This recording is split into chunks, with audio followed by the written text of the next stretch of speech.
Praise the Lord. கர்த்தருக்கு மகிமை உண்டாவதாக. Glory to Jesus, and I thank God for this opportunity that is given to minister to you all. தேவன் இந்த தருணத்தை எனக்கு கொடுத்ததற்காக தேவனுக்கு மகிமை உண்டாவதாக. அவருக்கு நான் நன்றியை செலுத்திக் கொள்கிறேன். So today's topic that we'll meditate will be on evangelism for everyone. இன்னைக்கு நாம் எதை குறித்து தியானிக்க போகிறோம் என்றால் எல்லோருக்கும் சுவிசேஷம் என்ற தலைப்பின் கீழாக நாம் தியானிக்க போகிறோம். So please don't misunderstand this topic by thinking that evangelism is to be done for everyone, but actually think it in a way that evangelism has to be done by everyone in the body of Christ. இந்த தலைப்பு என்னவென்றால் சுவிசேஷம் எல்லாருக்கும் சொல்ல வேண்டும் என்பதை குறித்து அல்ல, but everyone should practice evangelism. நாம் நடைமுறையில் சுவிசேஷத்தை எப்படி சொல்வது என்பதை நாம் பழகிக் கொள்ள வேண்டும். Because each and every Christian should practice evangelism. ஒவ்வொரு கிறிஸ்தவர்களாகி இருக்கிற நாம் சுவிசேஷத்தை எப்படி சொல்ல வேண்டும் என்பதை நாம் தினமும் நம்முடைய நடைமுறையில் நாம் கற்றுக்கொள்ள வேண்டும். Because evangelism is a topic which is of less importance given in the body of Christ. சுவிசேஷம் என்பது தேவனுடைய பிள்ளைகளிடத்திலே அது ரொம்ப குறைவான ஒன்று. அதை தியானிக்கிறது மிகவும் குறைவா இருக்கிறது. Because we come to church because we think in a way like, okay, I come to church, I go home, I fulfill the things of the church, I come regularly and I go home. But let evangelists and let preachers do their job. நம்ம கிறிஸ்தவர்களா இருக்க நாம் என்ன நினைக்கிறோம் அப்படின்னா, சுவிசேஷம் சொல்லுகிறதுக்கு தான் சுவிசேஷகர்கள் இருக்கிறார்களே, அதுக்காக தான் மிஷனரிகள் இருக்கிறார்களே, நம்ம ஆலயத்துக்கு வருவோம், ஆலயத்துக்கு வந்துட்டு போவோம், ஒழுங்கா இருப்போம், நம்முடைய குடும்பங்களை பார்த்து கொள்வோம், இப்படின்ற ஒரு நினைப்பு தான் நமக்குள்ள இருக்கிறது. Let preachers or evangelists do it. ஒரு சுவிசேஷகரோ இல்ல மிஷனரிகளோ இந்த சுவிசேஷ ஊழியத்தை பண்ணட்டும் அப்படின்ற உணர்வு தான் கிறிஸ்தவத்தின் மத்தியில் இருக்கிறது. But however the Bible says it's a duty that everyone has to participate in it. ஆனா வேதம் இவ்விதமாய் சொல்லுகிறது, எல்லோரும் சுவிசேஷத்தில் பங்கடைய வேண்டும் என்று வேதம் சொல்லுகிறது. So let's first meditate what is what is gospel. That is the first topic now. நம்ம முதலாவது சுவிசேஷம் என்றால் என்ன அப்படின்னு சொல்லி நாம் தியானிக்க போகிறோம். முதலாவது So evangelism and sharing the gospel means it is sharing the good news to the people who are lost. சுவிசேஷம் என்றால் என்ன என்றால் நாம் it is sharing the good news to the lost. மற்றவர்களுக்கு நல்ல செய்தியை நாம் சொல்லுகிறதா இருக்கிறது சுவிசேஷம். It is an announcement that you're doing to others that Jesus is Lord and he is ready to save you. இது ஒரு நற்செய்தி, இயேசுதான் மெய்யான தேவன், அவரே இரட்சகர் என்பதை சொல்லுவதற்கு சுவிசேஷம் கொடுக்கப்பட்டிருக்கிறது. Because that is the meaning of the word gospel. அதுதான் சுவிசேஷத்தின் அர்த்தமாய் இருக்கிறது. So it is a practical act of love. So Christianity is not only biblical knowledge and prayer that we do unto God, but it is practical. Christianity is not only biblical knowledge. கிறிஸ்தவம் என்பது வெறும் வேதாகமத்தின் அறிவு மாத்திரமல்ல. It is not only prayer. அது வெறும் ஜெபம் அல்ல. It is a practical things we need to do in our daily life. நம்முடைய நடைமுறை வாழ்க்கையிலே நாம் வெளிப்படுத்துகிற சில விஷயம்தான் சுவிசேஷம். Even love has to be practiced. அன்பு கூட நம்முடைய நடைமுறை வாழ்க்கையிலே நாம் பழக்கப்படுத்திக் கொள்ள வேண்டிய ஒரு விஷயமா இருக்கிறது. Same way gospel sharing also needs to be practiced. அதே மாதிரி சுவிசேஷமும் நம்முடைய தினசரி நடைமுறை வாழ்க்கையிலே அதை நாம் பழக்கப்படுத்திக் கொள்ள வேண்டும். Because it is a practical act of love and caring for the lost. சுவிசேஷம் என்பது நாம் மற்றவர்களை குறித்த ஒரு அன்பை காமிக்கிற ஒரு விஷயமாய் அது இருக்கிறது. It is a practical act of caring for the burdened. அது கஷ்டத்தில் இருக்கிறவர்களுக்கு நம்ம ஒரு நற்செய்தி சொல்லுகிற ஒரு விதமாய் சுவிசேஷம் அமைகிறது. It's a practical deed of saving somebody who's about to die. ஒருவர் கொலையுண்ண போகிறவர்களை நாம் மீட்டுக் கொள்வதற்காக சுவிசேஷம் நம்மளுடைய தினசரி வாழ்க்கையிலே நடைமுறையிலே அது நாம் நடைமுறைப்படுத்திக் கொள்ள வேண்டும். It is an act of rescuing someone before we lose them forever. ஒருத்தரை நாம் நித்தியமாக இழந்து விடாதபடி அவர்களை மீட்டு எடுப்பதற்காக சுவிசேஷம் உதவுகிறது. It is an act of opening their spiritual blindness. அவர்களுடைய மன கண்களை திறக்கிறதற்காக சுவிசேஷம் சொல்லப்படுகிறது. Because Satan would have blinded their spiritual eyes. சத்ருவானவன் அவர்களுடைய மன கண்களை அவன் குருடாக்கி வைத்திருக்கிறான். So sharing the gospel is opening their blindness. சுவிசேஷத்தை நாம் சொல்லும்போது அந்த இருளான மனக்கண்களை அது திறக்கிறதா இருக்கிறது. So gospel sharing is a eye opener to them.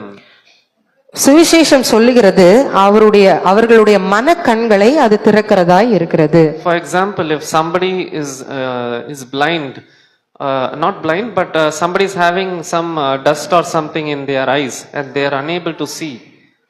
இப்போ ஒரு எடுத்துக்காட்டை நாம் பார்ப்போம். உங்க பக்கத்துல ஒருத்தங்க இருக்கிறாங்க, அவர்களுடைய கண்களில் தூசி விழுந்ததுன்னு வச்சுக்கோங்க. And they are not able to see it clearly, they are closing their eyes. அந்த தூசி விழுந்தது நிமித்தமாய் அவர்களுடைய பார்வை சரியாய் அவங்களால பார்க்க முடியவில்லை.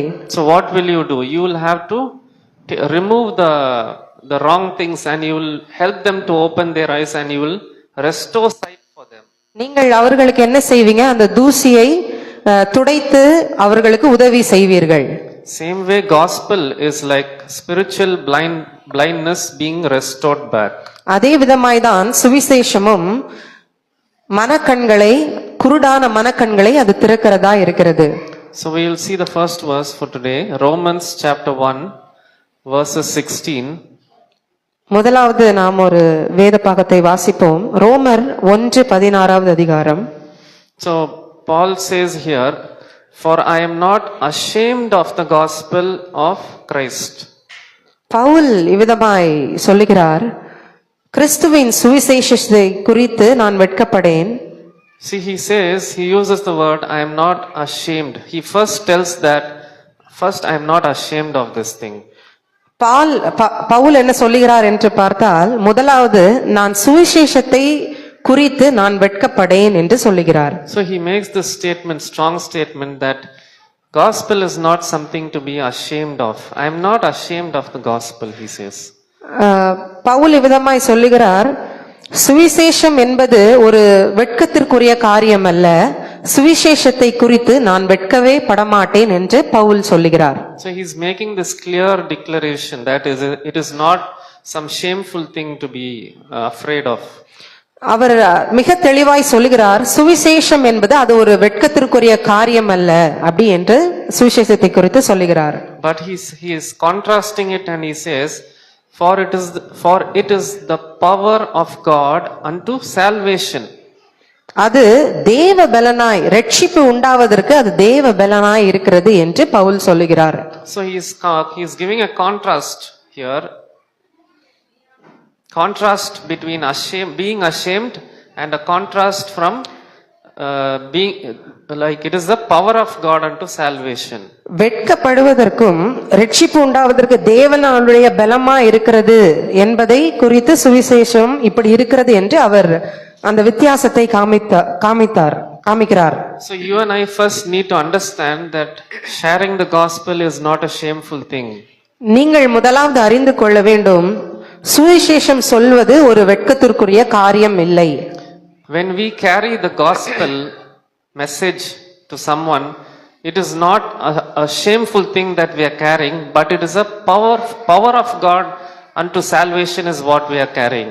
நாம் ஒருவரிடம் போய் சுவிசேஷத்தை சொல்லும்போது நாம் வெட்கத்திற்குரிய காரியத்தை நாம் செய்யவில்லை, அதற்கு மாறாய் அது அவர்களுடைய ரட்சிப்பு உண்டாவதற்கு அது தேவ பலனாய் இருக்கிறது, அந்த வல்லமையை கொண்டுதான் நாம் சுவிசேஷத்தை சொல்லுகிறோம். So we need to have this mindset that we are not carrying something ordinary or simple, but we are carrying the power of God unto salvation when we are carrying the gospel. நாம ஏதோ சுவிசேஷம் சொல்ல போகும்போது நம்ம ஏதோ சுவிசேஷம் சொல்லுகிறோம் அப்படி என்று அல்ல, அது என்னவா இருக்கிறது என்றால் ரட்சிப்பு உண்டாவதற்கு அது நமக்குள்ளே இருந்து அந்த சுவிசேஷம் வரதற்கு அது தேவ பலனா இருக்கிறது என்று சொல்லுகிறார். Because that is how we have been thinking. We've been thinking that maybe evangelists or some normal ministers will go for missionaries. They will go in the streets and share the gospel. It is not meant for us. We have been thinking that it is something very ordinary. நாம எப்பவுமே சுவிசேஷம் சொல்லுகிறது ஒரு சாதாரணமான காரியம்தான். இது ஒரு சுவிசேஷகரோ தெருவாய் போய் இல்ல ஒரு மிஷனரிகளோ ஒரு சொல்ல வேண்டிய ஒரு காரியம். சுவிசேஷம் என்பது ரொம்ப ஒரு நார்மலான ஒரு விஷயம் என்பதை நாம் அப்படி நினைத்துக் கொள்கிறோம்.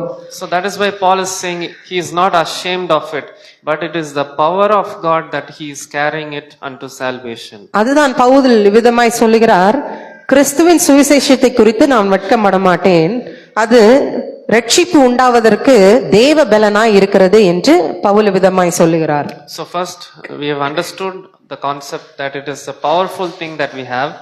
So now next topic we will go to.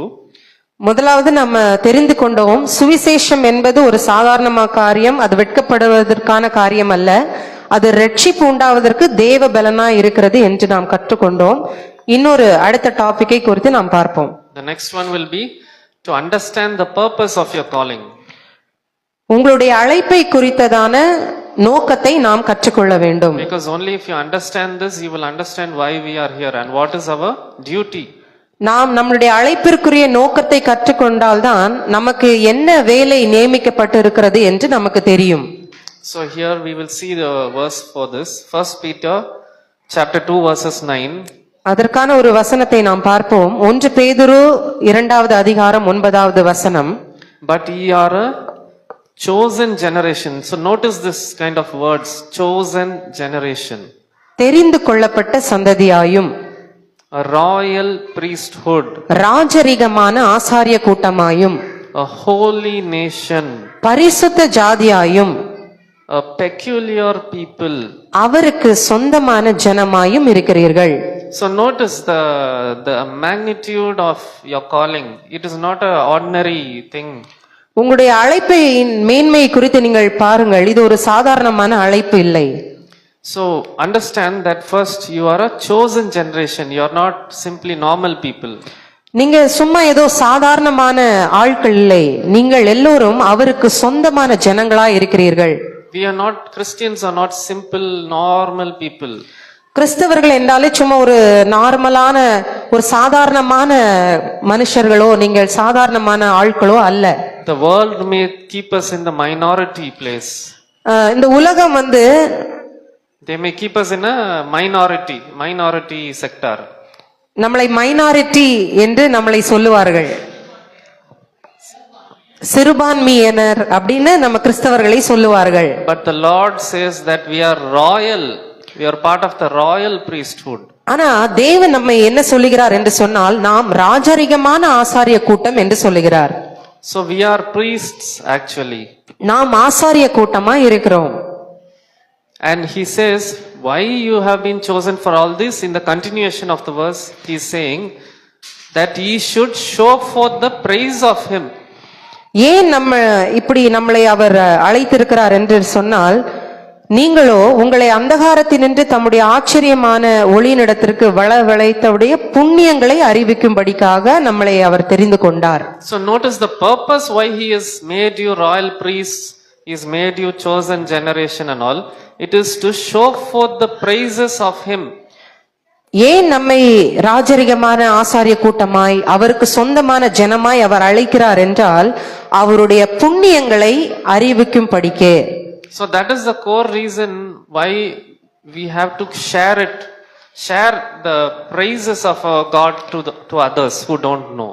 கிறிஸ்துவர்களா இருக்கிற நமக்கு புண்ணியங்களை அறிவிக்கும்படிக்கே நாம் தெரிந்து கொள்ளப்பட்டவர்களா இருக்கிறோம். So what does praises of him mean? புண்ணியங்களை அறிவிக்கிறது அப்படி என்றால் என்ன? We are actually it is like praising Jesus among others, saying that my God, do you know my Lord Jesus? He's an awesome God. This is what he did for me. You are sharing it to them. புண்ணியங்களை அறிவிக்கிறது என்றால் எங்களுடைய தேவன் எப்படிப்பட்டவர் தெரியுமா, அவர் எவ்வளவு நன்மைகளை எனக்கு செய்தார் தெரியுமா அப்படின்னு நீங்க மற்றவர்களிடம் சொல்லுவதை தான் புண்ணியங்களை அறிவிக்கும்படி என்று இந்த வசனம் சொல்லுகிறது. You're sharing to them that my God has rescued me from a very dark state. நாம் சொல்லுகிறோம், ஆண்டவர் என்னை அந்தகாரத்தினின்று, அதாவது என்னுடைய பாவ பழக்கத்திலிருந்து என்னை மீட்டு கொண்டார் அப்படி என்பதெல்லாம் நாம் சுவிசேஷத்தில் சொல்லுவோம். He's called me from this utter darkness into marvelous light. இருளிடத்திலிருந்து என்னை பெரிய வெளிச்சத்துக்கு தேவன் கொண்டு வந்தார் என்பதை நாம் சொல்லுவோம். So that is actually telling the praises of God. இதைத்தான் நாம் புண்ணியங்களை அறிவிக்கிறது என்று சொல்கிறோம். So it says that you must show it. நாம் அதை வெளிக்காட்ட வேண்டும் என்று வேதம் சொல்லுகிறது. It says you should show forth the praise. ஒளியினிடத்திற்கு வரவழைத்தோருடைய புண்ணியங்களை அறிவிக்கும் படிக்கு You should show forth the praises. நீங்கள் நிச்சயமாய் அந்த புண்ணியங்களை அறிவிக்க வேண்டும் என்று வேதம் சொல்லுகிறது. So it is not an option, but it is a calling that God has called you to do this. இது என்னமோ நம்ம சொல்லணுமா சொல்ல வேண்டாமா இதெல்லாம் சொல்ல வேண்டாம் அப்படின்னு இல்ல, நீங்கள் நிச்சயமாய் அவருடைய புண்ணியங்களை அறிவிக்க வேண்டும் என்று வேதம் சொல்லுகிறது. Because that is what priests would do. அதுதான் ஆசாரியரும் செய்கிறார்கள். We will talk to people on behalf of God. ஆசாரியன் என்ன செய்வான், ஜனங்களுக்கு பதிலாக தேவனிடத்தில் அவன் பரிந்து பேசுவான். He will talk on behalf of God. Prophets would give the word and the message to the people. The priests meaning the priests will deliver the message of God to the people. ஆசாரியன் என்றால் என்னவென்றால் தேவனிடத்திலிருந்து அந்த வார்த்தையை பெற்றுக்கொண்டு ஜனங்களிடத்தில் அவன் சொல்லுகிறவனாய் இருக்கிறவன் தான் ஆசாரியன். So same way when we are royal priests, we need to tell God's word and share God's word. எப்படி ஆசாரியன் தேவனிடத்திலிருந்து வார்த்தையை பெற்றுக்கொண்டு ஜனங்களிடத்தில் சொல்லுகிறானோ, தேவன் நம்மை ராஜாரிகமான ஆசாரிய கூட்டம் என்று அழைக்கிறார். அப்போ நாமளும் புண்ணியங்களை அறிவிக்கிறவர்களாய் இருக்க வேண்டும். So priests don't keep their mouth shut.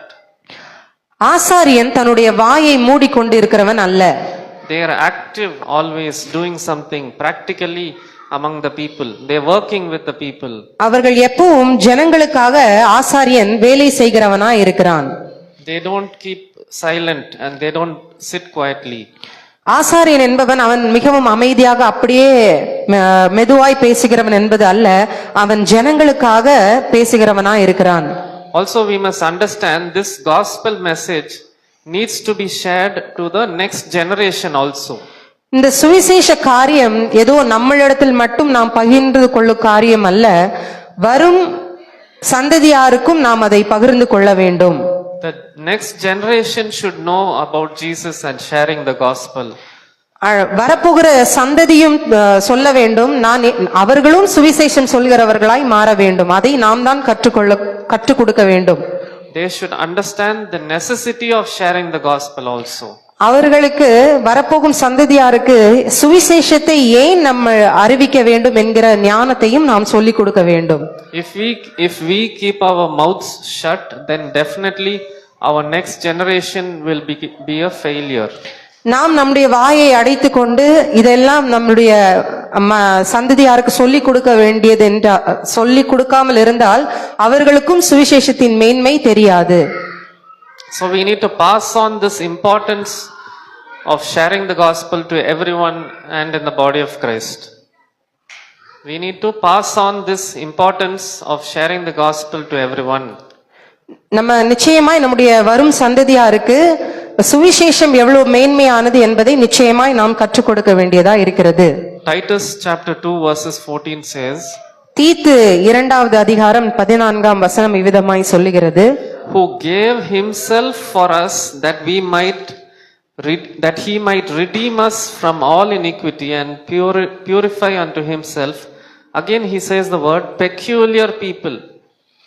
இந்த வசனத்தில் நாம் பார்ப்போம், அவர் நம்மை சகல அக்கிரமங்களினின்று மீட்டு கொண்டு தமக்குரிய சொந்த ஜனங்களாகவும் நற்கிரியைகளை செய்ய பக்தி வைராக்கியம் உள்ளவர்களாகவும் நம்மை சுத்திகரிக்கும்படிக்கு நமக்காக தம்மை தாமே ஒப்பு கொடுத்தார். இந்த வசனத்தில் மறுபடியுமாய் தேவன் சொந்த ஜனங்கள் என்று இந்த வசனத்தில் குறிப்பிடப்பட்டிருக்கிறது. So you are a chosen people. நமக்கு நன்றாய் தெரிந்திருக்கிறது நாம் அவருடைய சொந்த ஜனங்கள் என்று. And he says, peculiar people for what? He says, for zealous of good works. சொந்த ஜனங்கள் எதற்காக என்று இந்த வசனம் சொல்லியிருக்கிறது. சொந்த ஜனங்களாகவும் எதற்காக என்றால் நாம் நற்கிரிகளை செய்ய பக்தி வைராக்கியம் உள்ளவர்களாகவும் நம்மை சுத்திகரிக்கும்படி நமக்காக தம்மை தாமே ஒப்பு கொடுத்தார். So gospel sharing is also one of the good works that we need to do. சுவிசேஷம் சொல்லுகிறதும் ஒரு நல்ல செயலை நாம் செய்கிறது தான். Because it is opening somebody's blind eyes. ஏனென்றால் சுவிசேஷம் என்பது மற்றவர்களுடைய மனக்கண்களை அது திறக்கிறதா இருக்கிறது. Mark chapter 16 verses 15 says, mark 16வது அதிகாரம் 15வது வசனம் இவ்விதமாய் சொல்லுகிறது. And he said unto them, Go ye into all the world and preach the gospel to every creature. பின்பு அவர் அவர்களை நோக்கி, நீங்கள் உலகம் எங்கும் போய் சர்வ சிருஷ்டிக்கும் சுவிசேஷத்தை பிரசங்கியுங்கள். So it is a direct command which Jesus is saying unto his people. தேவன் இதை ஒரு கட்டளையாய் சொல்லுகிறார் அவருடைய ஜனங்களுக்கு. So it is a direct commandment given by Jesus. இது ஒரு நேரடியான ஒரு கட்டளையாய் தேவன் அதை சொல்லுகிறார். So if we are a disciple of Jesus, then we should follow his commandments. நாம் அவருடைய சீஷனா இருந்தால் அவர் என்ன சொல்கிறாரோ அதன்படி நாம் செய்ய வேண்டும். So how many of us have the Holy Spirit here? இங்கே இருக்கிறவர்களில் யாருக்கு பரிசுத்த ஆவியானவரின் அபிஷேகம் பெற்றுக் கொண்டிருக்கிறீர்கள்? Because the Holy Spirit will definitely enable us to be witnesses. பரிசுத்த ஆவியானவர் நமக்குள்ளே இருந்தால் நாம் சாட்சிகளாய் இருப்போம் என்று வேதம் சொல்லுகிறது. So this thing being a witness, we will see in Acts chapter 1 verses 8. இதை நாம் வசனத்தில் பார்ப்போம். அப்போஸ்தலர் 1ஆம் அதிகாரம் 8வது வசனத்தில் பார்ப்போம். Because being a witness is actually a simple thing, because the Holy Spirit is given to us and it is commonly available for everyone. So சாட்சிகளா இருப்பது அப்படி என்று சொன்னால் அது ஒரு சாதாரணமான காரியம். ஏனென்றால் பரிசுத்த ஆவியானவர் நமக்குள்ளே இருக்கிறதினால். And we all have received the Holy Spirit. நாம் எல்லோரும் பரிசுத்த ஆவியின் அபிஷேகத்தை பெற்றுக் கொண்டு இருக்கிறோம். See what this verse is saying, but ye shall receive power. வேதம் என்ன சொல்லுகிறது என்று பார்ப்போம். நீங்கள் பலன் அடைந்து, பரிசுத்த ஆவி உங்களிடத்தில் வரும்போது நீங்கள் பலன் அடைந்து, Ye shall receive power after that the Holy Spirit is come upon you, and ye shall be witnesses unto me both in Jerusalem, in all Judea, in Samaria, and unto the uttermost parts of the earth. எருசலேமிலும் யூதேயா முழுவதிலும் சமாரியாவிலும் பூமியின் கடைசி பரியந்தமும் எனக்கு சாட்சிகளாய் இருப்பீர்கள் என்றார். So here we can clearly see that you will receive power. நீங்கள் இதிலே நன்றாக தெரியும் நாம் தேவனுடைய வல்லமையை பெற்றுக் கொள்கிறோம் என்று. So whoever has the Holy Spirit, everyone say that I have power. நாம் இங்கே பரிசுத்த ஆவியின் அபிஷேகம் பெற்றவர்கள் எல்லோரும் சொல்லுங்க, எங்களுக்கு பலன் இருக்கிறது என்று சொல்லுங்க. எங்களுக்கு பரிசுத்த ஆவியின் பலன் இருக்கிறது என்று சொல்லுங்கள். I have received power. நான் பலன் அடைந்தேன் என்று சொல்லுங்கள். And I will be witnesses. நான் சாட்சியா இருப்பேன் என்று சொல்லுங்கள். Because that's what this word says. Once the Holy Spirit is given to us and we have received the power, we shall be witnesses. அதான் இந்த வேத வசனம் சொல்லுகிறது, பரிசுத்த ஆவி உங்களிடத்தில் வரும்போது நீங்கள் பலன் அடைந்து நீங்கள் அவருக்கு சாட்சிகளாயும் இருப்பீர்கள் என்று இந்த வசனம் சொல்லுகிறது. So we will be definitely witnesses. We are called to be witnesses. நாம் சாட்சிகளாய் அழைக்கப்பட்டிருக்கிறோம். So witness means, again we can relate this to sharing Jesus and showcasing Jesus before everyone. சாட்சி என்பது என்னவென்றால் நம்மளுடைய அனுதின வாழ்க்கையிலே இயேசுவை நாம் காமிக்கிறது, இயேசுவை குறித்து சொல்கிறது என்பதுதான் சாட்சி. So witness cannot be sitting at home and doing nothing. சாட்சி என்பது சும்மா நம்ம வீட்டுல இருந்துட்டே நம்ம சாட்சி கொடுக்க முடியும் என்பது அல்ல. Being a witness cannot be sitting inside church among these four walls. சாட்சி என்பது வெறும் இந்த 4 செவத்திற்குள் இந்த ஆலயத்துக்குள் இருப்பது சாட்சி அல்ல. Witness is not only among your family. சாட்சி என்பது உங்களுடைய குடும்பத்தில் இருந்து மட்டும் சாட்சி அல்ல. It is not only for being a witness in the neighborhood. சாட்சி என்பது உங்களுடைய பக்கத்து வீட்டில் இருக்கிறவங்களுக்கு மட்டும் நீங்கள் சாட்சி அல்ல. But being a witness unto all the parts of the earth. சாட்சி என்பது நீங்கள் பூமியின் கடைசி பரியந்தமும் சாட்சியா இருக்கிறது தான் சாட்சி. So that's what it says, not only in Jerusalem, not only in your house. அதான் இது சொல்லுகிறது, வசனம் விதமாய் சொல்லுகிறது, நீங்கள் எருசலேமில் மாத்திரம் அல்ல, உங்கள் வீட்டில் மாத்திரம் அல்ல, not only in Judea, யூதேயா முழுவதிலும் அல்ல, not only in your community, உங்களுடைய கிறிஸ்தவ வட்டாரத்தில் மாத்திரம் நீங்கள் சாட்சிகள் என்று அல்ல, but even in Samaria, not only in your locality, not only in Tamil Nadu. சமாரியாவில் இல்ல, நீங்கள் வெறும் இந்த தமிழ்நாட்டிற்கு மட்டும் நான் சாட்சி என்பது அல்ல, but you will be a witness unto all the entire earth. You will be a witness. நீங்கள் எப்படி சாட்சிகளா இருப்பீர்கள் என்றால் பூமியின் கடைசி பரியந்தமும் நீங்கள் சாட்சிகளா இருப்பீர்கள் என்று வேதம் சொல்லுகிறது. So everyone has this duty. The Holy Spirit is given to us and He has empowered us to be witnesses. We have to be witnesses. பரிசுத்த ஆவி நம்மளிடத்தில் கொடுக்கப்பட்டதினாலே நாம் சாட்சிகளாய் இருக்கிறோம் என்பது உறுதிப்படுத்தப்படுகிறது. It is not only for evangelists and preachers or missionaries to be witnesses. இது ஒரு மிஷனரிகளுக்கு மாத்திரம் அல்லவென்றால் சுவிசேஷகர்களுக்கு மாத்திரம்தான் என்று இல்லை. பரிசுத்த ஆவி பெற்றுக்கொண்ட எல்லோருக்கும் நாம் பரிசுத்த ஆவியை பெற்றுக் கொண்டிருக்கிற நாம் சாட்சிகளாய் இருக்க வேண்டும். Witnesses are to be done by everyone.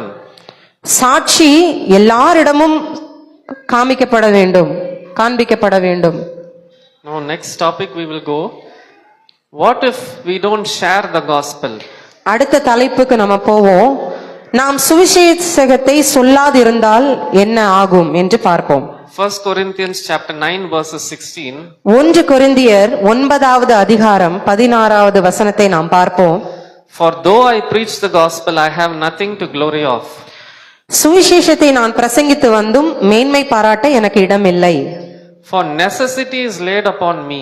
அது என் மேல் விழுந்த கடமையா இருக்கிறது. So what Paul is saying, that it is not something very big thing that I am doing to boast or to glory of. Pavul இதில் சொல்லுகிறார், இதோ நான் சுவிசேஷத்தை சொல்லுகிறேன் என்றால் அது பெரிய விஷயம் என்பது அல்ல, அதை மேன்மை பாராட்ட நமக்கு இடமில்லை என்று பவுல் சொல்லுகிறார். And he says it is a normal thing because it is a necessity. It is a normal thing that it is laid upon me. It is a necessity. The basic necessity is what I am doing. சுவிசேஷம் என்பது என்றால் அது ஒரு அடிப்படையான ஒரு விஷயம், அது தேவன் நமக்கு கொடுத்த ஒரு கடமையா இருக்கிறது என்று வேதம் சொல்லுகிறது. So I will not glory of this, but because it is a necessity is laid upon me. It's a duty. இது மேன்மை பாராட்டுறதுக்காக இல்லை, அது என் மேல் விழுந்த கடமையா இருக்கிறது என்று பவுல் சொல்லுகிறார். And he says, woe is unto me if I preach not the gospel. அதை சொல்லிவிட்டு பவுல் சொல்லுகிறார், சுவிசேஷத்தை நான் பிரசங்கியாதிருந்தால் எனக்கு ஐயோ என்று சொல்லுகிறார். So he says, it is not something that I am doing an extraordinary thing for God. நான் ஏதோ தேவனுக்காக ஏதோ பெரிய விஷயத்தை நான் செய்கிறேன் என்று சொல்லவில்லை. It is not something of great glory that I am doing to be boastful or to tell something I am doing extraordinary things. நான் இதை குறித்து சுவிசேஷத்தை நான் சொல்லுகிறேன் என்றால் நான் ரொம்ப பெருமையாய் சொல்லுவது அல்ல. But it is actually a necessity. இது நம்மேல் விழுந்த கடமையாய் இருக்கிறது. For necessity is laid upon me, and woe is unto me if I preach not the gospel. அது என் மேல் விழுந்த கடமையா இருக்கிறது, சுவிசேஷத்தை நான் பிரசங்கியாதிருந்தால் எனக்கு ஐயோ என்று வேதம் சொல்லுகிறது. So if we don't preach the gospel, is woe is unto me. நாம் சுவிசேஷத்தை நாம் சொல்லாதிருந்தால் நமக்கு ஐயோ. James chapter 4 verses 17 says, யாக்கோபு 4வது அதிகாரம் 17வது வசனம், therefore to him that knoweth to do good and doeth it not, to him it is a sin. ஆதலால் ஒருவன் நன்மை செய்ய அறிந்தவனாய் இருந்தும் அதை செய்யாமற் போனால் அது அவனுக்கு பாவமா இருக்கும். So now we should know that preaching the gospel is actually a good thing. நமக்கு இப்ப நன்றாய் தெரிந்திருக்கும் சுவிசேஷத்தை சொல்லுகிறது ஒரு நன்மையான செயல் என்று நமக்கு தெரிந்திருக்கும். It is a good work. அது ஒரு நல்ல செயல். So if we know to do it but if we are not doing it but we are withholding it back, then to him it is a sin. நமக்கு நன்றாகவே தெரியும் சுவிசேஷத்தை சொல்லுகிறது நன்மை என்று. ஒருவன் நன்மை செய்ய அறிந்தவனா இருந்தோ நம்ம அதை செய்யாம போனா அது அவனுக்கு பாவமா இருக்கும் என்று வேதம் அழகாய் சொல்லுகிறது.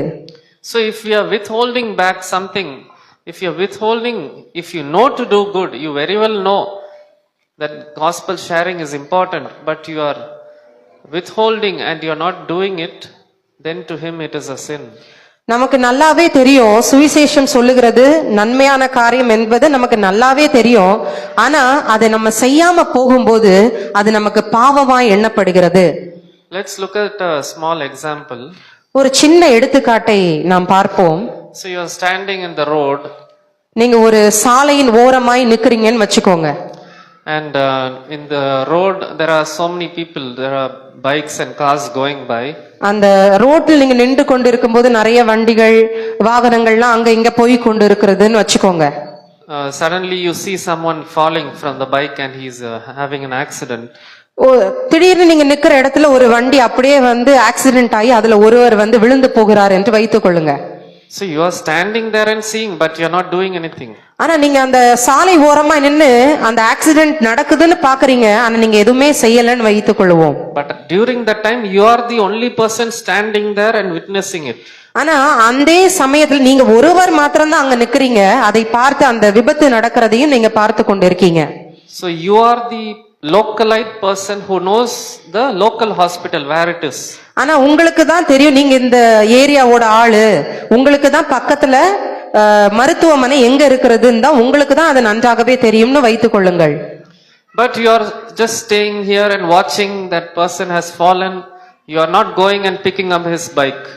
நீங்க அப்படியே பார்த்துட்டு அவர் ஆக்சிடென்ட் ஆகி விழுந்து கிடக்குற அப்படியே பார்த்து கொண்டு இருக்கிறீங்க, அவருக்கு நீங்க உதவி செய்யலன்னு வைத்துக் கொள்ளுங்கள். You very well know if you don't go, there will be some problem for this person. ஆனா உங்களுக்கு நல்லாவே தெரியும், நீங்கள் அவருக்கு உதவி செய்யவில்லை என்றால் நமக்கு என்ன நடக்கும்ன்றது உங்களுக்கு நன்றாகவே தெரியும். There are so many other people going by. ஆனா நிறைய ஜனங்கள் அந்த பார்த்து கொண்டு அப்படியே அமைதியாய் போய் கொண்டே இருக்கிறார்கள். But what you think in your heart, let us not go and help him. Somebody, the ambulance will come. Let us walk and go. ஆனா நம்ம என்ன நினைப்போம், பரவாயில்ல ஆம்புலன்ஸ் அந்த ஆளை எடுத்துக்கும், இல்ல வேற யாராவது உதவி செய்வாங்க அப்படின்னு நம்ம நினைச்சிட்டு இருப்போம். Same way, the person now think of this in a different way of sharing the gospel. Same way, you are the person who knows the gospel. இப்போ அதற்கு இன்னொரு அடையாளமாய் ஒண்ணு நம்ம பார்ப்போம். உங்களுக்கு சுவிசேஷம் சொல்ல நல்லாகவே தெரியும். Jesus has saved you. You know the gospel message. You have tasted Jesus. உங்களுக்கு ரட்சிப்பு என்பது என்னன்னு தெரியும். அதை நீங்கள் ருசி பார்த்தவர்கள் என்பது உங்களுக்கு நன்றாகவே தெரியும். You are present at that moment to help the other person. நீங்க அதே நேரத்துல அந்த நபருக்கு உதவி செய்கிறவர்களாய் இருக்கிறீர்கள் என்று உங்களுக்கு நன்றாகவே தெரியும். You have the gospel message with you. உங்களுக்கு ரட்சிப்பின் சுவிசேஷம் உங்களிடத்தில் இருக்கிறது என்று உங்களுக்கு நல்லாகவே தெரியும். You have personal testimonies of how God has blessed you. உங்களுக்கு ஆண்டவர் என்னை எப்படி ரட்சித்தார் என்பதின் சாட்சியும் உங்களுக்கு தெரியும். But you see that person, he is going to go to hell, he is going to die. ஆனா உங்களுக்கு நல்லாவே தெரியும், அந்த மனுஷன் இறந்து விட்டால் இவன் நரகத்திற்கு போவான் என்பது உங்களுக்கு நன்றாகவே தெரியும். But in your heart you just think like, okay, maybe some evangelists, let evangelists or let some ministers come and preach, give him tracts or give him or share the gospel. Let us go to church, let's do our job. ஆனா என்ன யோசிப்போம், யாராவது சரி அவன் நரகத்துக்கு போவான்னு தெரியும், ஒரு சுவிசேஷகனோ இல்லனா ஒரு மிஷனரியோ ஏதாவது ஒரு டிராக்ஸ் கொடுத்து ஹெல்ப் பண்ணட்டும், நம்ம அப்படியே போயிட்டு நம்ம வேலையை பார்த்துட்டு நம்ம சர்ச்சுக்கு வரோம், நம்ம அப்படியே இருந்துட்டு போகலாம் என்பது நாம் நினைத்துக் கொள்வோம். Let us go to church, let us do our things carefully, let us take care of our family. நம்மளுடைய குடும்பத்தை பார்த்து கொண்டு நம்ம ஆலயத்துக்கு போவோம், நம்ம நல்லபடியா இருப்போம் என்பதை நாம் நமக்குள்ளே நம்ம நினைத்துக் கொள்ளுவோம். So that is what the example was given, saying, let the ambulance come, let them come and rescue to hospital. அதான் நான் முன்னாடி சொன்ன எடுத்துக்காட்டுப்படி அவன் விழுந்துட்டான், ஆனா ஆம்புலன்ஸ் வரட்டும், வேற யாராச்சும் ஹெல்ப் பண்ணட்டும் அப்படின்னு சொல்றதுதான் அந்த எடுத்துக்காட்டுல இருக்கிறது. So that is what the word of God says in James chapter 4, therefore to him that knoweth to do good அதுதான் and doeth it not, to him it is a sin. அதுதான் வேதம் யாக்கோபு 4:17 வசனத்தில் விதமாய் சொல்லுகிறது, ஆதலால் ஒருவன் நன்மை செய்ய அறிந்தவனாய் இருந்தும் அதை செய்யாமற் போனால் அது அவனுக்கு பாவமாய் இருக்கும் என்று வேதம் அழகாய் சொல்லுகிறது. So when God has positioned you in a particular place and he has given you some contacts, then you are the right person to go and rescue and share the gospel. தேவன் உங்களை ஒரு இடத்தில் வைத்திருக்கிறார், உங்களுக்கு நிறைய நபர்களை கொடுத்திருக்கிறார் என்றால் நீங்கள் தான் சரியான ஆள் அந்த நபருக்கு சுவிசேஷத்தை சொல்லுவதற்கு. Don't wait for ambulance.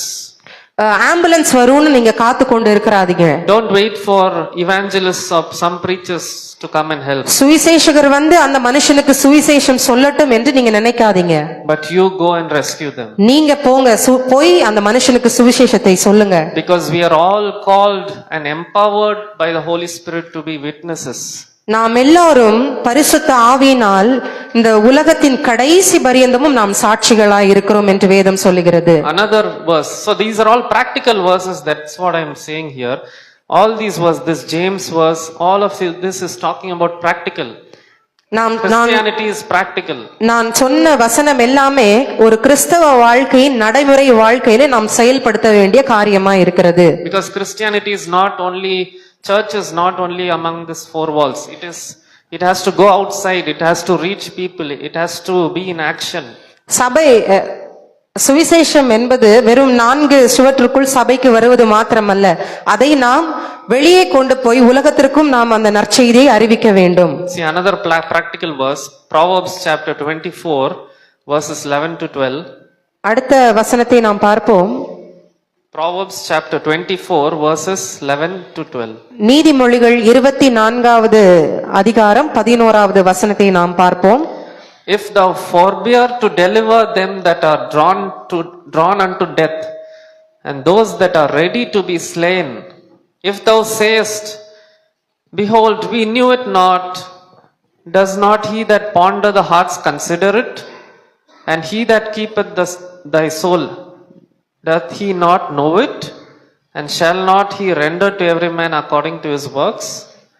மரணத்துக்கு ஒப்புவிக்கப்பட்டவர்களையும் கொலை உண்ண போகிறவர்களையும் விடுவிக்க கூடுமானால் விடுவி, அதை அறியோம் என்பாயாகில் இருதயங்களை சோதிக்கிறவர் அறியாரோ, உன் ஆத்துமாவை காக்கிறவர் கவனியாரோ, அவர் மனுஷருக்கு அவனவன் கிரியைக்கு தக்கதாக பலன் அளியாரோ. So this is what we are doing. We are thinking in our heart saying, okay, I don't know, maybe the ambulance will come, maybe the evangelists will come and help. இதேதான் நாம் சிந்தித்து கொண்டிருக்கிறோம். பரவாயில்ல, ஆம்புலன்ஸ் அந்த மனுஷனை காப்பாத்தி கொள்ளட்டும்.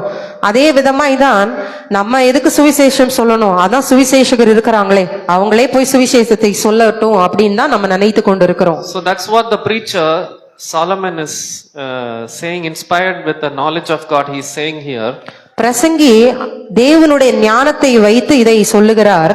If thou forbear to deliver them that are drawn unto death, and those that are ready to be slain, மரணத்துக்கு ஒப்புவிக்கப்பட்டவர்களையும் கொலை உண்ண போகிறவர்களையும் விடுவிக்க கூடுமானால் விடுவி என்று பிரசங்கி அழகாய் சொல்லுகிறார். So who are actually these people who are drawn unto death and who are ready to be slain?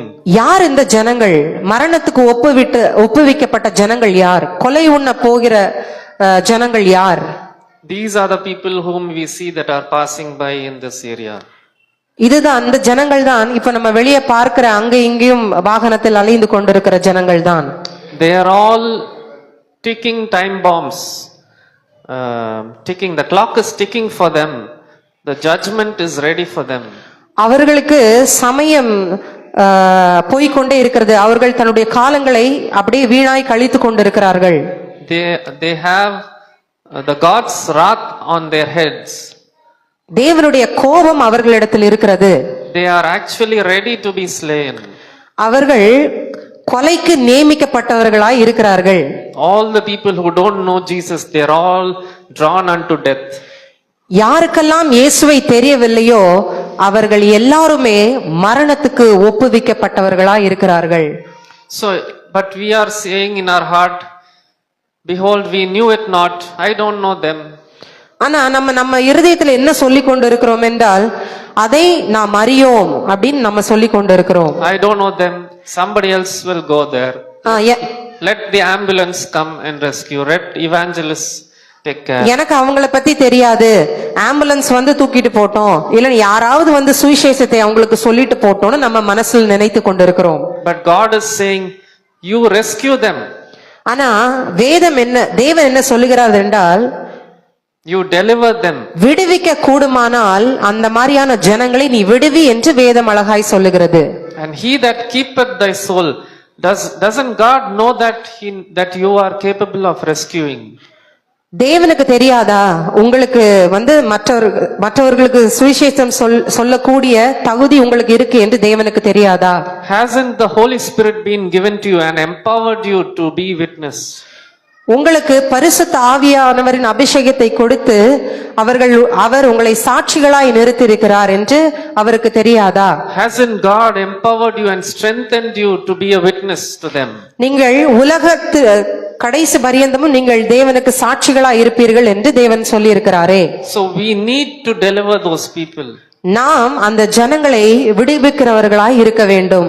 So whenever you see a non-believer among your contacts, among your office or wherever you go, always see that these are people who are drawn unto death and ready to be slain. நாம் வெளியே இருக்கிற மற்ற ஜனங்களை பார்க்கும்போது நமக்கு ஒரு நினைப்பு வர வேண்டும், இவர்கள் எல்லாம் தேவனை இயேசுவை ஏற்றுக்கொள்ளாத ஜனங்கள், இவர்கள் எல்லாரும் மரணத்துக்கு ஒப்புவிக்கப்பட்ட ஜனங்கள், இவர்கள் எல்லாரும் கொலைக்கு நியமிக்கப்பட்ட ஜனங்கள் என்று நமக்கு நன்றாய் தெரிந்திருக்க வேண்டும். Next topic we will go, don't postpone the gospel.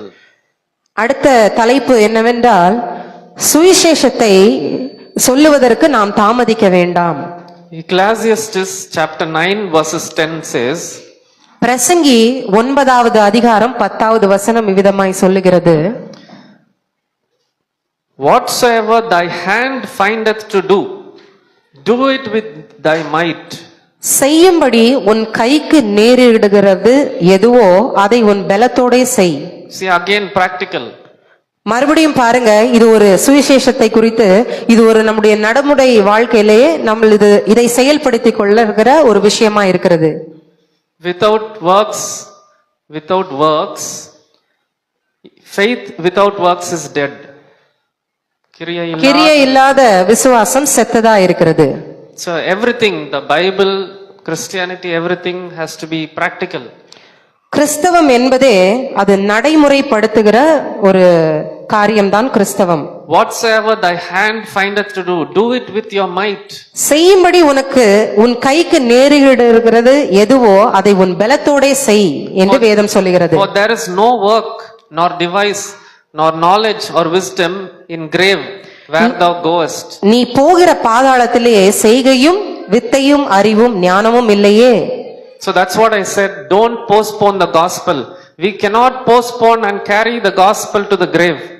அதனாலதான் நான் சொல்லுகிறேன், நாம் சுவிசேஷம் சொல்லுகிறதை குறித்து நாம் தாமதிக்க போகிறது இல்லை. நாம் மரணம் அடைந்து நாம் கல்லறைக்கு போகும்போது நம்மளால எந்த செய்கையும் எந்த வித்தையும் எந்த அறிவும் ஞானமும் நம்மளால செய்ய முடியாது என்று வேதம் சொல்லுகிறது. You cannot carry the gospel to the grave. நீங்கள் சுவிசேஷத்தை உங்களுடைய கல்லறைக்கு எடுத்து செல்ல முடியாது. You cannot keep on postponing, but the word says, do it with thy might. நீங்க சுவிசேஷத்தை சொல்லுகிறதற்கு தாமதமாய் இருக்கக்கூடாது. செய்யும்படி உங்களுக்கு என்ன சமயம் வாய்க்கிறதோ அப்பொழுதே நீங்கள் சுவிசேஷத்தை சொல்ல வேண்டும். When you get a chance, do it. உங்களுக்கு எப்போ கரெக்டான டைம் வந்திருக்கோ அப்ப நீங்க கரெக்டா சொல்லிடுங்க சுவிசேஷத்தை. Another verse, Ecclesiastes 11:4 and 6. இன்னொரு வசனம், பிரசங்கி 11வது அதிகாரம் 4வது வசனம், He that observeth the wind shall not sow. காற்றை கவனிக்கிறவன் விதைக்க மாட்டான். See how God has inspired Solomon, and he's poured out his wisdom. எப்படி சாலமோன் தன்னுடைய ஞானத்தை இதில் வெளிப்படுத்துகிறார் என்று பாருங்கள். He that observeth the wind. காற்றை யாரு கவனிக்கிறானோ, the farmers may observe the wind, saying, okay, the wind is too much, there could be rain, so let us not sow. இந்த விவசாயிகள் பார்ப்பார்கள் தெரியுமா, இன்னைக்கு காற்று நிறைய இருக்கிறது, அதனால நம்ம இன்னைக்கு விதைக்க வேண்டாம் எப்படி என்று சொல்லி. They will sometimes look at only seasons. At that season only I will sow. விவசாயிகளுக்கு சில காலங்கள் இருக்கும், அந்த காலத்துல மாத்திரம் நான் விதைத்தால் போதும் என்று அவர்கள் அந்த இயற்கை சூழலை பார்த்து அவர்கள் செய்வார்கள். They will be always watching the winds. அவர்கள் எப்பவுமே விவசாயிகள் அந்த காற்றை கவனித்துக் கொண்டு இருப்பார்கள். But Solomon here is saying, any person who is always watching the winds, you will not sow. ஆனா வேதம் என்ன சொல்லுகிறது பாருங்கள், காற்றை கவனிக்கிறவன் விதைக்க மாட்டான் என்று வேதம் சொல்லுகிறது. So take it in a way that you will not sow the word of God if you are looking for the right situations to come. ஆனா நீங்கள் இதை இப்படி எடுத்துக்கொள்ளுங்கள், நான் சரியான காலம் வரட்டும் அப்பொழுது நான் சுவிசேஷத்தை சொல்லுவேன் என்று நீங்கள் சொல்லுகிறீர்கள் என்று வைத்துக் கொள்ளுவோம். So if you are a person who is always looking for the right situations to come, then only I will go and sow the word. The Bible says you will not sow it. ஆனா வேதம் என்ன சொல்லுகிறது என்றால், நமக்கு கரெக்டான சூழல் சமயம் வாய்க்கும் போது நான் சுவிசேஷத்தை சொல்லுகிறேன் எப்படி என்று நீங்கள் யோசித்திருந்தால், வேதம் என்ன சொல்லுகிறது என்றால், நீங்கள் சுவிசேஷத்தை சொல்ல மாட்டீர்கள் என்று வேதம் சொல்லுகிறது. He that regardeth the clouds shall not reap the harvest. மேகங்களை நோக்குகிறவன் அறுக்கவும் மாட்டான் என்று வேதம் சொல்லுகிறது. So if you are always looking for the right time, you will not reap the harvest. You will not even sow. Only if you sow, then only you will reap the harvest. நீங்கள் சமயங்கள் நல்ல சமயம் நல்ல சூழ்நிலை வாய்க்கும் என்று அப்ப நான் சுவிசேஷத்தை சொல்லுகிறேன் என்று இருக்கும்போது வேதம் சொல்லுகிறது, காற்றை கவனிக்கவன் விதைக்க மாட்டான், மேகங்களை நோக்குகிறவன் அறுக்க மாட்டான். அதன்படி நம்ம அந்த சமயங்களை பார்த்து கொண்டிருந்தால் நாம் சுவிசேஷத்தை சொல்ல முடியாது. Then how will you reap the harvest and bring them to church? அப்ப நீங்க எப்படி விளைச்சலை தேவனுடைய சந்நிதிக்கு கொண்டு வருவீர்கள்? But in verse 6 he says, ஆறாவது வசனம் விவிதமாய் சொல்லுகிறது, in the morning sow thy seed. காலையிலே உன் விதையை விதை. He is giving an instruction. When it is time, do it. Don't be waiting, seeing the wind and all the right situation. If the time is correct, just do it. நேரம் கிடைத்தால் அந்த நேரத்திலேயே நீங்கள் சுவிசேஷத்தை சொல்லிவிடுங்கள் என்று சொல்லுகிறது. காலையிலே உன் விதையை விதை என்று வேதம் சொல்லுகிறது. Or think of it in a way, morning is your youth time in your life. ஒரு எடுத்துக்காட்டாக காலை என்பது இதில் குறிப்பிடப்பட்டிருக்கிறது. இதை நீங்கள் உங்களுடைய வாலிப காலம் என்று எடுத்துக்கொள்ளுங்கள். So when you are young, நீங்கள் வாலிப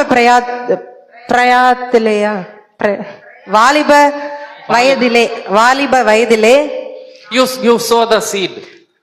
நீங்கள் விதையை விதைக்கிறீர்கள். You sow the seed, you have to do it. நீங்கள் அந்த சமயத்தில் வாலிப வயதிலே விதையை விதைக்க வேண்டும் என்றால் நீங்கள் அப்பவே விதைக்க வேண்டும். And he says, in the evening withhold not your hand. Even in the evening don't stop and wait looking for right situations. Even when you're old, maybe think of the evening time as old, your life is going to get over. Even at that time don't hold your hand back, but do it. காலையிலே உன் விதையை விதை. அது மாத்திரமல்ல, மாலை ஆகி போய்விட்டது, நான் எனக்கு வயசாகிடுச்சு அப்படி என்று நாம் எடுத்துக்கொள்வோம். மாலையிலே உன் கையை நெகிழ விடாதே என்று வேதம் சொல்லுகிறது. அப்போ கூட நீங்க சுவிசேஷத்தை சொல்லுங்கள் என்று வேதம் சொல்லுகிறது. So don't wait for right time and all. If the time is right, just go and sow the seed. நல்ல சமயம் நல்ல சூழ்நிலை என்று பார்க்காதீர்கள். நமக்கு நேரம் கிடைக்கும் போது எல்லாமே சுவிசேஷத்தை சொல்லுங்கள். Don't think that okay, I have sown, so I will just be simply sitting. You take the harvest also in the evening. Don't think that I have sown the seed and be just simply sitting. நம்ம நான் விதைச்சிட்டேன் அதனால நான் அறுவடை செய்ய மாட்டேன் என்பதல்ல. நாம் விதைத்தவர்கள் நாம் அறுவடையும் செய்ய வேண்டும். You go and take the harvest also. நாம் அந்த விதைத்ததை அறுவடை செய்கிறவர்களாயும் இருக்க வேண்டும். Next verse, 2 Corinthians chapter 6 verses 2. அடுத்த வசனம் 2 கொரிந்தியர் 6ஆம் அதிகாரம் 2வது வசனம். Because only the non-believers and the non-Christians, they only look for நல்ல காலம் நல்ல நேரம். எப்பவுமே புறஜாதியாராய் இருக்கிறவர்கள், ஆண்டவர் அறியாதவராய் இருக்கிறவர்கள் எப்பவுமே என்ன பார்ப்பாங்க? நல்ல நேரம், இன்னைக்கு நல்ல நாள் என்பதை பார்ப்பார்கள். For them it is like that, but for us every moment is a blessed opportunity God has given. ஆனா அவர்களுக்கு நல்ல நேரம், நல்ல சமயம் பார்க்கிறவர்களுக்கு அதுதான் அவங்களுக்கு நல்ல நேரமா இருக்கும். ஆனால் தேவனுடைய பிள்ளைகளாய் இருக்கிற நமக்கு கொடுக்கப்பட்டிருக்கிற எல்லா நேரமுமே அது நல்ல நேரமா இருக்கிறது. So don't be always looking at the wind or the right situation to sow the seed. Think of God that He has given every time is a blessed time to sow the seed. எப்பவுமே நான் காற்றை பார்த்து விதைப்பேன், இல்ல மேகங்களை பார்த்து தான் நான் அறுப்பேன் என்று சொல்லாதிருங்கள். சமயம் நமக்கு வாய்க்கும் போதெல்லாம் நாம் சுவிசேஷத்தை சொல்ல வேண்டும். 2 Corinthians chapter 6 verses 2 says, 2 கொரிந்தியர் 6வது அதிகாரம் 2வது வசனம் இவ்விதமாய் சொல்லுகிறது. For he said, I have heard thee in a time accepted. அனுக்கிரக காலத்திலே நான் உனக்கு செவி கொடுத்து, And in the day of salvation have I succored thee. இரட்சணிய நாளிலே உனக்கு உதவி செய்தேன் என்று சொல்லி இருக்கிறாரே. And he says, behold, now is the accepted time. Behold, now is the day of salvation. இதோ இப்பொழுதே அனுக்கிரக காலம், இப்பொழுதே இரட்சணிய நாள். So the time is now. இப்பொழுதே நமக்கு அந்த நேரம் வாய்த்திருக்கிறது. Christ has died on the cross. இயேசு சிலுவையிலே மரித்தார். The Holy Spirit is given to us. பரிசுத்த ஆவியானவர் நமக்கு கொடுக்கப்பட்டிருக்கிறார். So now is the accepted time by God. இதுவே அனுக்கிரக காலம், இதுவே இரட்சணிய நாள். Now is the day of salvation. Let salvation be now unto the Gentiles. இப்பொழுதே இரட்சணிய நாள். நாம் இரட்சிப்பின் சுவிசேஷத்தை குறித்து இன்றைக்கே நாம் அறிவிக்க வேண்டும். Proverbs chapter 3 verses 27 says, நீதிமொழிகள் 3வது அதிகாரம் 27வது வசனம் இவ்விதமாய் சொல்லுகிறது. Withhold not good from them to whom it is due. நன்மை செய்யும்படி உனக்கு திராணி இருக்கும்போது அதை செய்யத்தக்கவர்களுக்கு செய்யாமல் இராதே. When it is in the power of your hands to do. So you should not withhold the gospel. நீங்கள் சுவிசேஷத்தை சொல்லுகிறதற்கு தாமதமாய் இருக்கவே கூடாது. To whom it is due, because it is due unto many people, they don't know Jesus. ஏனென்றால் நிறைய பேருக்கு ரட்சிப்பின் காரியமோ இல்ல நாம் ரட்சிக்கப்பட்டதின் அனுபவமோ அவங்களுக்கு அது கிடையாது. Because you have come from this utter darkness to marvelous light, you can share and be a witness unto them. ஆனா நம்ம அந்தகாரத்தில் நின்று ஆச்சரியமானவருடைய புண்ணியங்களை அறிவிக்கும்படியாய் நாம் மற்றவர்களுக்கு அந்த ரட்சிப்பின் சுவிசேஷத்தை நாம் எடுத்துக்கொண்டு செல்ல வேண்டும். So all of you sitting here first understand this, that you and I are a product of somebody else not feeling shy and sharing the gospel. நாம் இன்றைக்கு ஒன்னு யோசிக்க வேண்டும். நீங்களும் நானும் யார் தெரியுமா? என்றைக்கோ ஒரு நாள் ஒருவர் வெட்கப்படாமல் சுவிசேஷத்தை சொன்னாரே, அவருடைய விளைபொருள்கள் தான் நாம். We are a fruit of somebody not feeling shy and sharing the gospel. நாம் யார் தெரியுமா? அன்றைக்கு சுவிசேஷத்தை வெட்கப்படாமல் சொல்லி நம்மளை இரட்சிப்புக்குள்ளே நடத்தின ஒருவருடைய கனிகளாய் இருக்கிறோம். So this generation in 2026 that we are seeing here, this generation was some previous generations effort of sharing the gospel.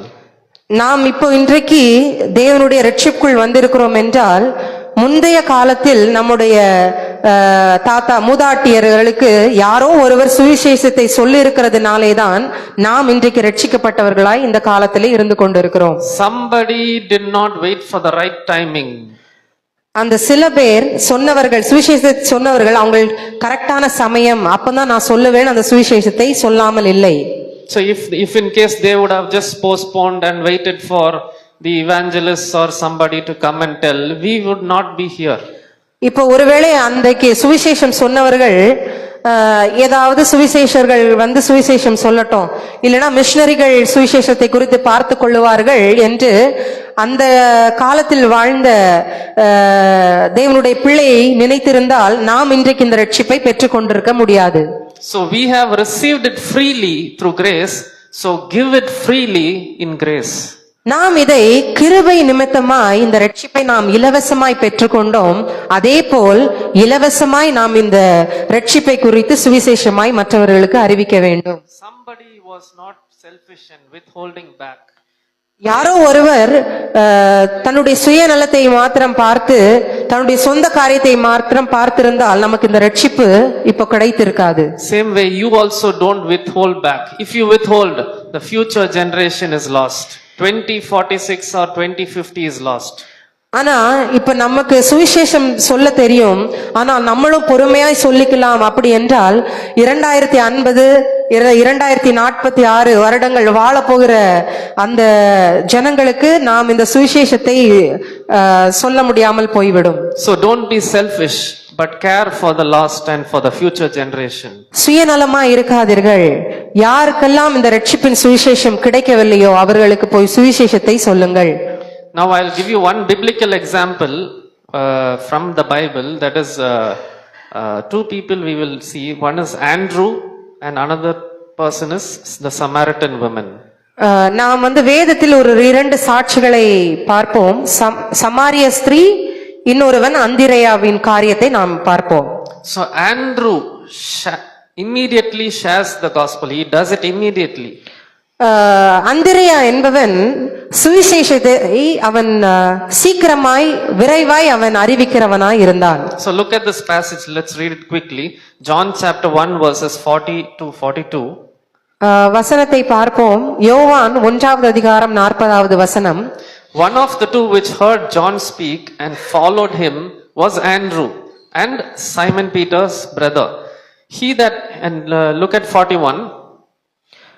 40வது வசனத்தை பார்ப்போம். யோவான் சொன்னதை கேட்டு அவருக்கு பின் சென்ற 2 பேரில் ஒருவன் சீமோன் பேதுருவின் சகோதரனாகிய அந்திரேயா என்பவன். So it's talking about a situation where Andrew is present there, who is Peter's brother, Simon Peter's brother. இங்கே ஒரு சூழ்நிலையை குறித்து சொல்லுகிறது. அந்திரேயா ஒரு சூழ்நிலையில இருக்கிறார். அவர் பேதுருவின் சகோதரனாய் இருக்கிறார். So when he heard this, it says 41st verse says, he first findeth his own brother Simon. 41வது அதிகாரம் சொல்லுகிறது, அவன் முதலாவது தன் சகோதரனாகிய சீமோனை கண்டு and said unto him, we have found the Messiah, which is being interpreted the Christ. அவன் அந்திரேயா என்ன சொன்னான் என்று கவனமாய் பாருங்கள். மேசியாவை கண்டோம் என்று சொன்னான். மேசியா என்பதற்கு கிறிஸ்து என்று அர்த்தமாம். So immediately we are seeing how the gospel was first shared by Andrew to his brother Peter. எப்படி பாருங்கள், அந்திரேயா சுவிசேஷத்தை எப்படி இங்கே சொல்லியிருக்கிறான் என்றால், முதலாவது அவன் தன்னுடைய சகோதரனாகிய பேதுருவை கண்ட உடனே அவன் சொல்லுகிறான், நான் இயேசுவை பார்த்தேன் அப்படி என்று அவன் சொல்லுகிறான். So Andrew, when he tasted the love of God and he has found the Messiah, he immediately responds, he immediately reacts saying, he first findeth his brother. ஆனால் பாருங்கள், அந்திரேயா அவன் ரட்சிப்புக்குள்ளாய் வருகிறான். அவன் இயேசுவை மேசியா என்று கண்டடைகிறான். உடனே அவன் சும்மா இருக்கவில்லை. அவன் முதலாவது போய் அவனுடைய சகோதரனாகிய பேதுருவிடத்தில் போய் நான் மேசியாவை பார்த்தேன் என்று சொல்லுகிறான். So everyone say this term, Andrew shares Jesus. அந்திரேயா இயேசுவை குறித்து சொன்னான். Andrew shares Jesus. அந்திரேயா இயேசுவை குறித்து சொன்னான். Next one we will see Andrew brings to Jesus. அடுத்ததாவது அந்திரேயா இயேசுவினிடத்தில் கூட்டி கொண்டு வருகிறவனாய் இருக்கிறான். அவன் சொல்வது மாத்திரமல்ல, அவன் இயேசுவினிடத்தில் அவன் கூட்டி கொண்டு வருகிறவனாயும் இருக்கிறான். Verse 42 says, and he brought him to Jesus. 42வது அதிகாரம் சொல்லுகிறது, அவன் பேதுருவுக்கு மேசியாவை கண்டேன் என்று மாத்திரம் சொல்லவில்லை, அவனை இயேசுவினிடத்தில் கூட்டி கொண்டும் வருகிறான். So this is the Peter that we, the great apostle that we know. What would have happened if Andrew wouldn't have shared this gospel to Peter? பேதுரு ஒரு மிகப்பெரிய அப்போஸ்தலன் என்று நமக்கு நன்றாகவே தெரியும். ஒருவேளை இப்படி வைத்துக் கொள்ளுங்கள், அந்திரேயா பேதுரு கிட்ட போயிட்டு நான் மேசியாவை பார்க்கல அப்படின்னு சொல்லி இருந்தால் இந்த பேதுரு இன்னைக்கு வந்திருப்பாரா என்று நாம் நினைத்து பார்ப்போம். So Andrew shares Jesus and Andrew brings to Jesus.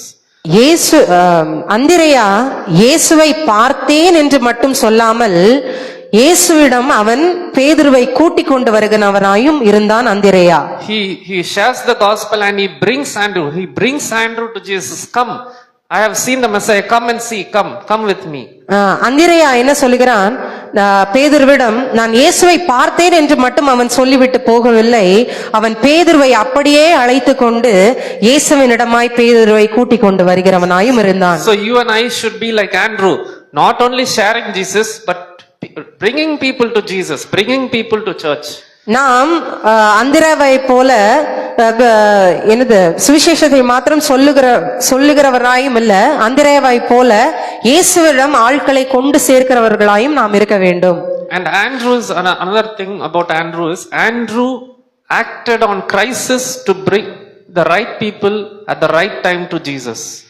அந்திரேயா வெறும் ஆண்டவரை பத்தி சொல்லி ஆண்டவரிடம் மட்டும் ஆட்களை சேர்க்கிறவனாயும் இல்ல, ஒரு சூழ்நிலை இருக்கிறது, ஒரு பசியின் தருணத்திலே யாரை இயேசுவினிடம் கூட்டிக் கொண்டு வருகிறது என்பதும் அந்திரேயாவுக்கு நன்றாய் தெரிந்திருக்கிறது. So Andrew identifies and brings to Jesus also.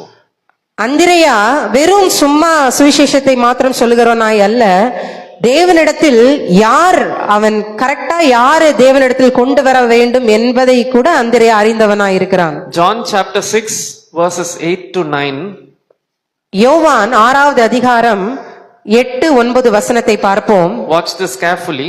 இதை மிகவும் நன்றாக கவனித்து பாருங்கள். One of his disciple, Andrew, Simon Peter's brother, said unto him, there is a lad there. அப்பொழுது அவருடைய சீசரில் ஒருவனும் சீமோன் பேதுருவின் சகோதரனுமாகிய அந்திரேயா அவரை நோக்கி, இங்கே ஒரு பையன் இருக்கிறான், which have 5 loaves and 2 fishes. அவன் கையில் 5 வார்கோதுமை அப்பங்களும் 2 மீன்களும் உண்டு. So here Andrew identifies there is a lad there. இங்கே பாருங்கள், அந்திரேயா அங்கே ஒரு பையன் இருக்கிறான் என்று அவன் கவனமாய் உற்று நோக்கிறான். So Andrew is actually very attentive in bringing people to Jesus also. அந்திரேயா இயேசுவினிடத்தில் ஆட்களை சேர்க்கிறதிலும் மிகவும் அவன் கவனமாய் இருந்திருக்கிறான். He says there is a lad there. அவன் சொல்லுகிறான், இங்கே ஒரு பையன் இருக்கிறான் என்று சொல்லுகிறான். So he identifies the people to be brought to Jesus.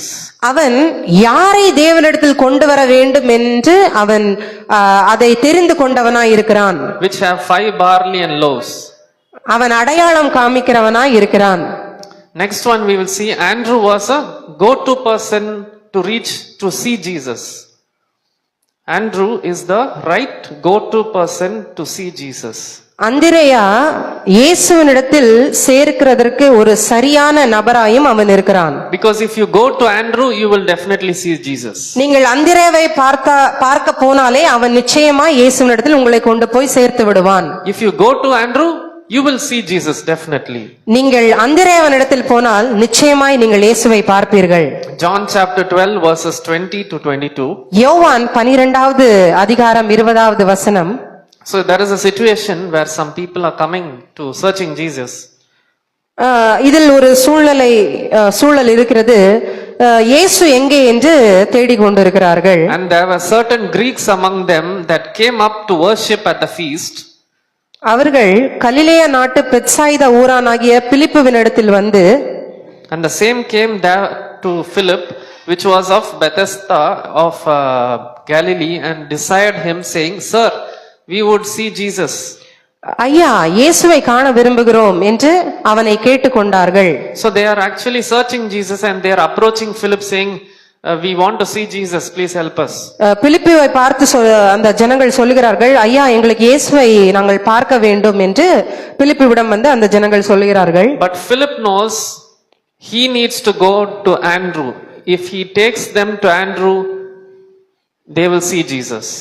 ஆனால் பிலிப்புவிற்கு நன்றாக தெரியுது பாருங்களேன், அவன் அந்திரேயாவினிடத்திற்கு அந்த ஜனங்களை கூட்டிக் கொண்டு செல்கிறான். ஏனென்றால் அந்திரேயாவை பார்த்தால் அவர்கள் நிச்சயமா இயேசுவை பார்ப்பார்கள் என்று. So verse 22 says, Philip cometh and telleth Andrew.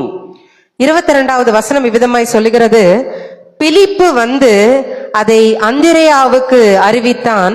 பின்பு அந்திரேயாவும் பிலிப்புவும் அதை இயேசுவுக்கு அறிவித்தார்கள். So Philip knows if these people has to be brought to Jesus, they need to go to Andrew.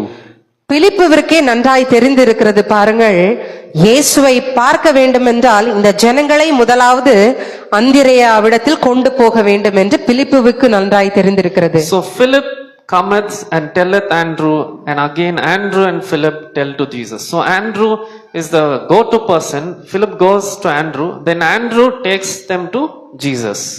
பிலிப்பு எப்படி அந்த ஜனங்களை அந்திரேயாவின் இடத்தில் கொண்டு போகிறவனாய் இருந்து நிச்சயமாய் அந்திரேயா இயேசுவை அந்த ஜனங்களுக்கு அவன் காண்பிப்பான் என்று பிலிப்புவிற்கு நன்றாய் தெரிந்திருக்கிறது. இதில் அந்திரேயாவை பற்றி நாம் என்ன பார்க்கிறோம் என்றால், அவன் அந்திரேயாவை பார்க்கிறவர்கள் நிச்சயமாய் இயேசுவை பார்ப்பார்கள் என்று நாம் பார்க்கிறோம். So you and I are today's Andrews. நீங்களும் நானும் இந்த காலத்து அந்திரேயாவா இருக்கிறோம். We should be like Andrew, நாம் அந்திரேயாவை போல் இருக்க வேண்டும். who immediately told his brother when he tasted Jesus. எப்படி தன்னுடைய சகோதரனாகிய பேதுருவினிடத்தில் அந்திரேயா நான் இயேசுவை பார்த்தேன் என்று உடனடியாக அவன் சொன்னானோ, அதே போல நீங்களும் நானும் அந்திரேயாவை போல் இருக்க வேண்டும். Not only sharing the gospel, but bringing people to Jesus, leading people to Jesus. வெறும் சுவிசேஷத்தை சொல்லுகிறவர்களாய் மாத்திரமல்ல, ஜனங்களை இயேசுவினிடத்தில் அழைத்து கொண்டு வருகிற நபராயும் நாம் இருக்க வேண்டும் அந்திரேயாவை போல். Now let's look at Samaritan woman. Quickly we'll finish. John chapter 4 verses 28-29. நாம் சமாரிய ஸ்திரீயை குறித்து நாம் பார்ப்போம். யோவான் 4வது அதிகாரம் 28-29 வசனங்கள். The woman then left her water pot and went her way into the city and saith to men, Come, see a man which told me all things that ever I did. Is not this the Christ?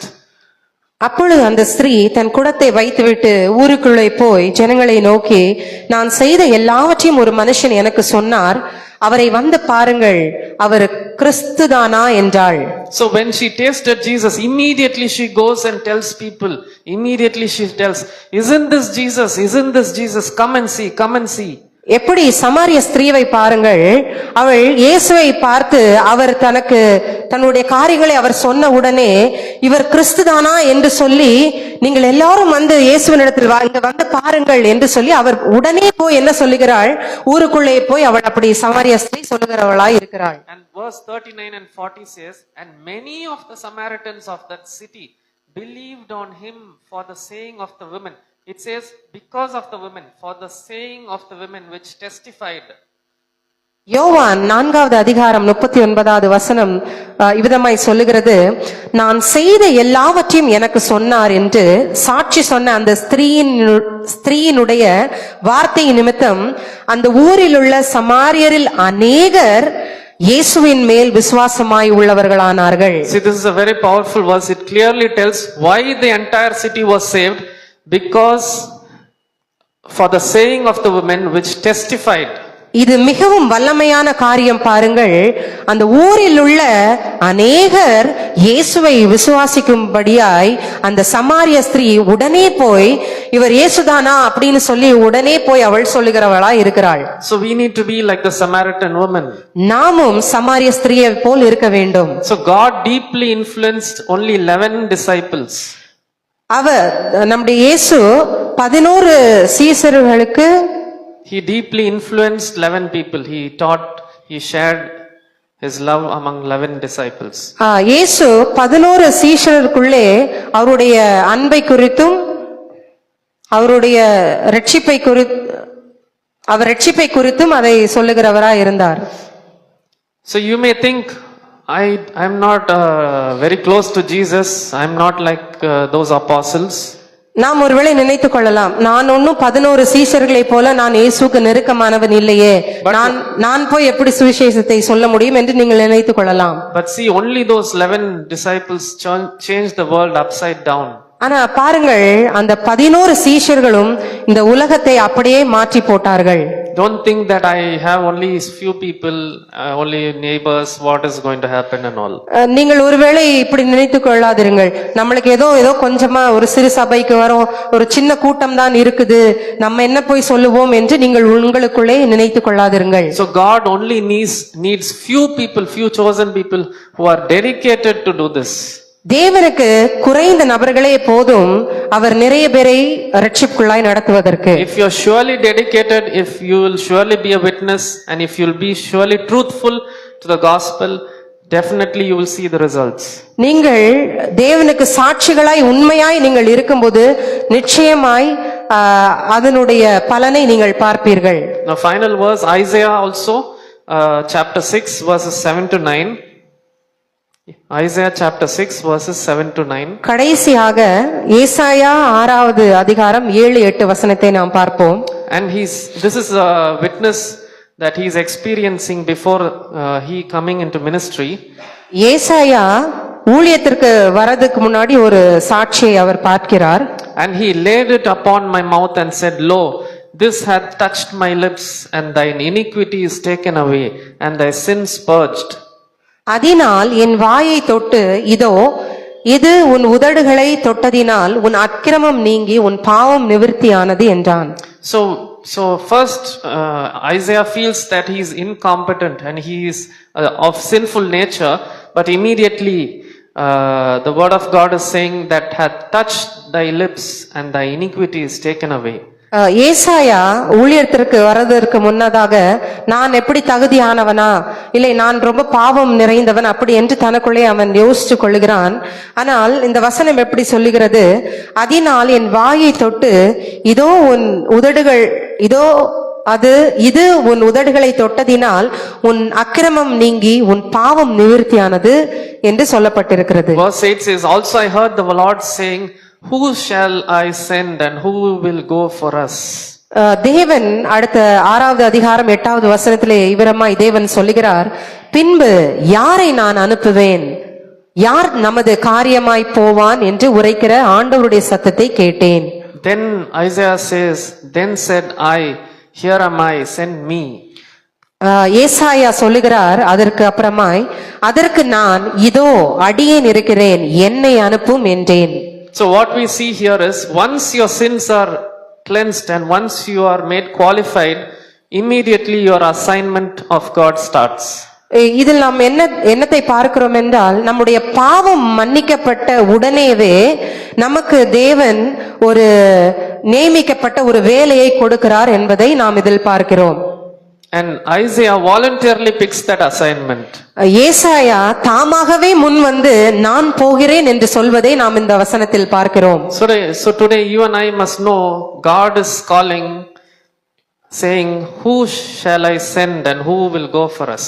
தேவன் நம்மை பார்த்தும் கேட்கிறார், யாரை நான் அனுப்புவேன், யார் நமது காரியமாய் போவான் என்று ஆண்டவர் கேட்கிறவராய் இருக்கிறார். Don't be waiting for ambulances and evangelists or preachers to do.